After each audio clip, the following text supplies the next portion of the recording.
नंदपुर गांव में ठंड अचानक नहीं आती थी।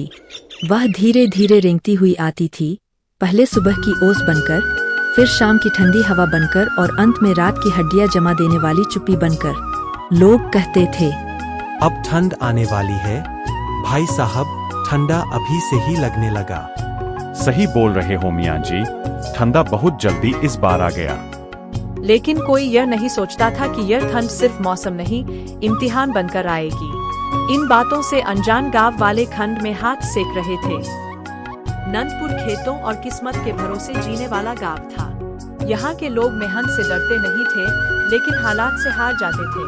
हर साल सर्दी आती और चली जाती, पर इस बार कुछ अलग था। मानो ठंड ने तय कर लिया हो कि वह सिर्फ शरीर नहीं, दिल भी जमा देगी। गांव के पश्चिमी छोर पर भोलाराम का घर था। कभी उनके पास 5 बीघा जमीन थी, बैल थे, हरा भरा आंगन था। अब सिर्फ 2 बीघा बची थी और वह भी कर्ज के नीचे दबी हुई। भोलाराम की उम्र 55 पार कर चुकी थी।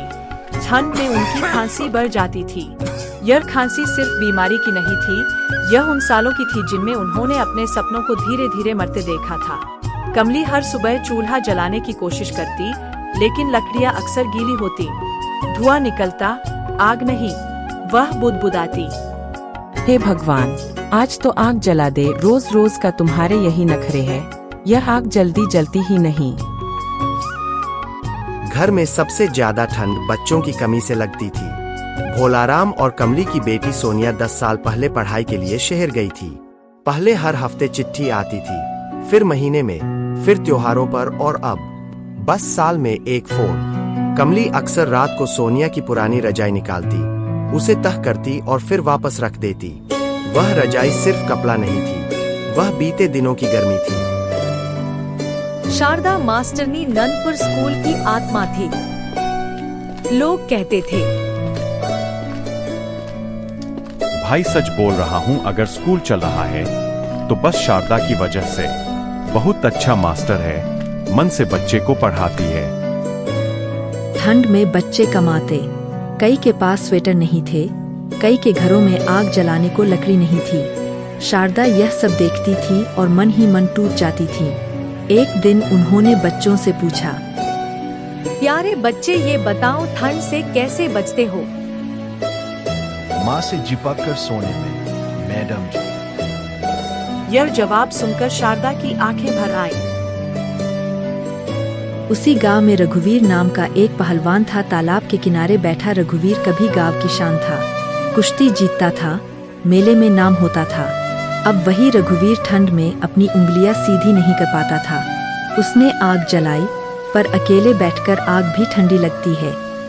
वह बोला, हाय रे, ये ठंडी, जब तक लोग साथ थे ठंड कम लगती थी, अकेले में तो लगता है जान ही ले लेगी। यह ठंडी कब जाएगी भगवान। एक दोपहर खबर आई भोलाराम के घर। काका, आपकी सोनिया शहर से घर आ रही है। कमली का चेहरा खिल गया। उसने घर साफ करना शुरू कर दिया, जैसे बेटी के साथ पुरानी खुशियां भी आने वाली हों। भोलाराम ने कहा, तुम देखना भाग्यवान, शहर की ठंड इसे गांव की ठंड से ज्यादा लगने लगेगी।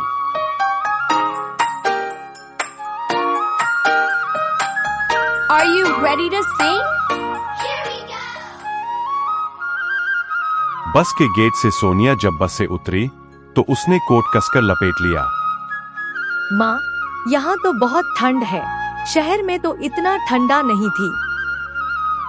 हुआ, यह ठंड नहीं बेटी, यह गांव की याद है। बेटी, बहुत दिन बाद आई हो गांव, इसलिए ठंडी लग रही है। तुम तो जानती हो गांव में ऐसे ही ठंडी पड़ती है। सबने आपस में ऐसे ही बात करते हुए पूरा परिवार एक साथ घर पे पहुंचे। रात के खाने पर सोनिया ने घर की हालत देखी। कम कंबल, ठंडी दीवारें, खांसते पिता। उसने पहली बार कड़े स्वर में कहा, आप लोग ऐसे क्यों जी रहे हैं?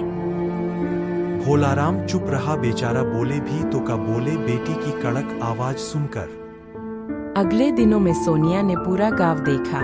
ठिठुरते बच्चे, खामोश बूढ़े, बंद दरवाजे।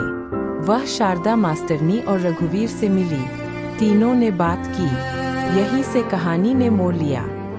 हम ठंड को कोसते हैं, लेकिन मिलकर लड़ते नहीं।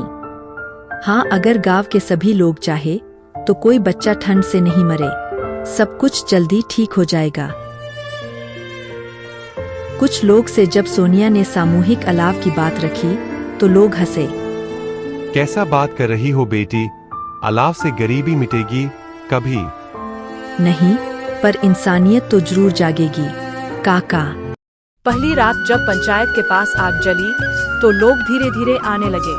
किसी ने मूंगफली डाली, किसी ने लकड़ी। सालों बाद हंसी गूंजी।